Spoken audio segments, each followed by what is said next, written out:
Hello, Willowbrook family. Today's daily devo is 2 Thessalonians chapter 2. What was one of the scariest movies you ever saw when you were a little kid?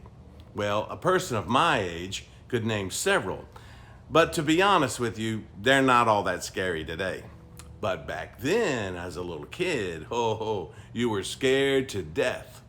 One of the scariest movies I ever saw as a young child was actually shown in church. It was a movie about the second coming, and it was entitled A Thief in the Night. It was about what it would be like to miss the rapture and be left behind. Well, let me tell you, I had nightmares about that one. So, something similar was happening to the Thessalonian people. You see, they had undergone tremendous persecution for their faith. And false teachers had come to them and said, well, it is obvious that Jesus has already returned because look at all the hardships you are going through. You are living in the tribulation. They were scared to death and probably having nightmares like I did. So when Paul heard that this was going on, he was very concerned and he set the record straight with the people.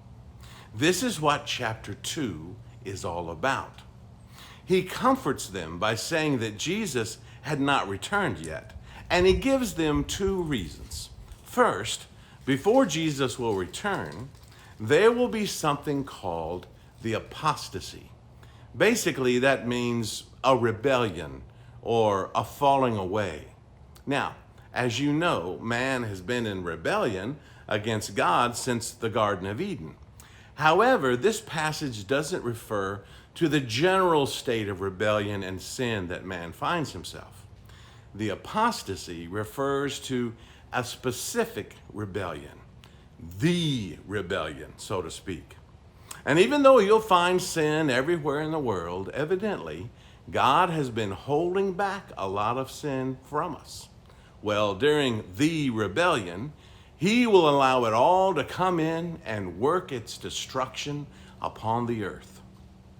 The second reason Paul tells them that Jesus hasn't returned yet is because the man of lawlessness or the son of destruction has not been revealed. You see, many scholars believe this wicked being is the Antichrist. The man of lawlessness will exalt himself above everyone else, including God. In fact, he will take a seat inside the temple of the Lord in Jerusalem as a god. And while all these jaw-dropping things are happening, God will allow the people to be greatly deceived and to believe in all these lies. Basically, for all those who do not stand firm in Christ, God will rub their noses in all their sin. Then Paul concludes the chapter on a positive note. He tells the people to give thanks to God for their salvation and their sanctification. He reminds them how they were called by the gospel. And Paul also reminds them that even though there is much persecution, they are to stand firm and hold to the traditions that they have been taught.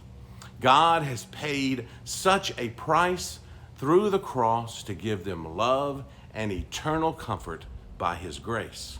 So, we all can take a lot from this chapter.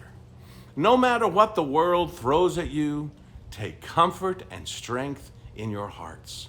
As believers, we need not fear the second coming of Christ like I did watching that movie. And we are to keep being obedient to God and keep up the good work no matter what. Have a great day in the Lord, Willowbrook.